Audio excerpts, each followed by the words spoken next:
Hello दोस्तों, नमस्कार। मैं आज आपको पंचतंत्र की कहानी शेरनी का तीसरा पुत्र सुनाने जा रही हूँ। सो ध्यान से सुनिए। किसी घने जंगल में एक शेर और एक शेरनी साथ साथ रहते थे। वे दोनों एक दूसरे से बहुत प्रेम करते थे। हर दिन दोनों साथ ही में शिकार करने जाते और शिकार को मारकर साथ में बराबर बराबर खाते थे। दोनों के बीच में विश्वास और भरोसा भी खूब था। कुछ समय के बाद ही शेर और शेरनी दो पुत्रों के माता पिता भी बन गए।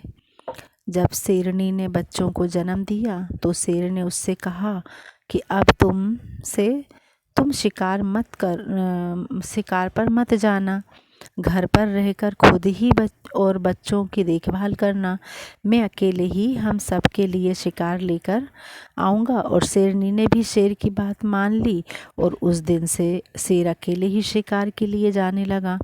वही शेरनी घर पर रहती और बच्चों की देखभाल करती थी। बदकिस्मती से एक दिन शेर को कोई भी शिकार नहीं मिला। थक हार कर जब वह खाली हाथ घर की तरफ जा रहा था तो उसे रास्ते में लोमड़ी का एक बच्चा अकेले घूमता हुआ दिखाई दिया। उसने सोचा आज उसके पास शेरनी और बच्चों के लिए कोई भोजन नहीं है तो वह इस लोमड़ी के बच्चे को ही अपना शिकार बनाएगा।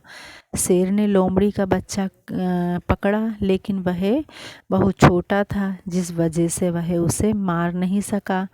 वह उसे जिंदा ही पकड़कर घर ले के चला गया। शेरनी के पास पहुंचकर उसने बताया कि आज उसे एक भी शिकार नहीं मिला। रास्ते में उसे यह लोमड़ी का बच्चा दिखाई दिया था तो यह मैं लेकर आ गया हूँ। तो वह उसे ही मारकर खाने को बोलने लगा। शेर की बातें सुनकर शेरनी ने कहा, जब तुम इसे बच्चे को नहीं मार पाए तो मैं इसे मार सकती हूँ। मैं इसे नहीं खा सकती।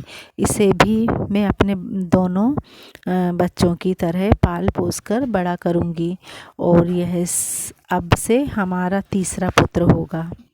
उसी दिन से शेरनी और शेर लोमड़ी के बेटे को भी अपने पुत्रों की तरह प्यार करने लगे। वह भी शेर के परिवार के साथ बहुत खुश था। उन्हीं के साथ खेलता कूदता और बड़ा होने लगा। तीनों ही बच्चों को लगता था कि वह सारे ही शेर हैं। वह जब तीनों कुछ और बड़े हुए तो खेलने के लिए जंगल में जाने लगे। एक दिन उन्होंने वहाँ पर एक हाथी को देखा। शेर को दोनों बच्चे उस हाथी के पीछे शिकार के लिए लग गए।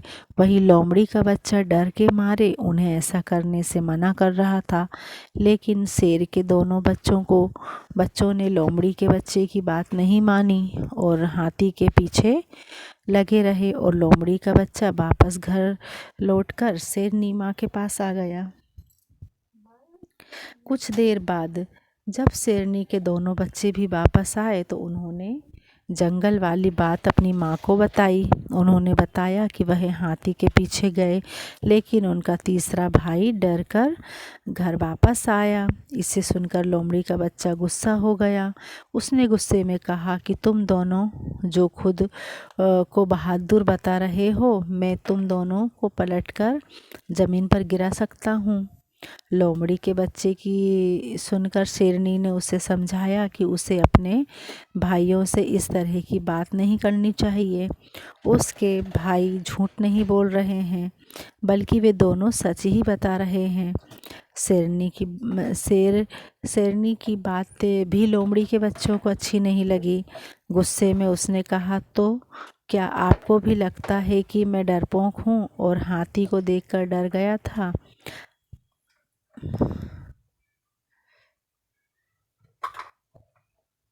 लोमड़ी के बच्चे की इस बात को सुनकर शेरनी उसे अकेले में ले गई और उसे उस लोमड़ी के होने का सच बताया। हमने तुम्हें भी अपने दोनों बच्चों की तरह ही बड़ा किया है, उन्हीं के साथ तुम्हारी भी परवरिश की है, लेकिन तुम लोमड़ी वंश के हो और अपने वंश के कारण ही तुम हाथी जैसे बड़े जानवर को देखकर डर गए और घर वापस भाग आए।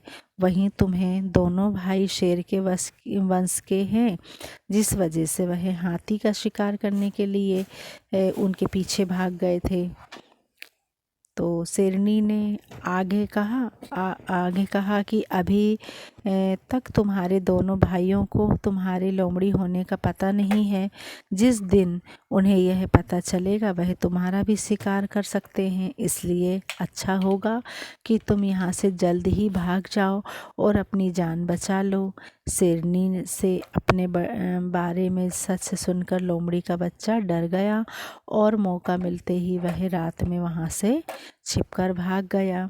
कहानी से सीख मिलती है कि शेरनी और शेर के तीसरे पुत्र की कहानी हमें यह सीख देती है कि कायर और डरपोक वंशज के लोग अगर बहादुर लोगों के बीच में भी रहें तो भी वह बहादुर नहीं बन सकते। उनकी आदतों में उनकी वंशज की सोच और दक्षता ही इनकी झलक बनी रह सकती है। कहानी पसंद आए तो लाइक करिए। धन्यवाद।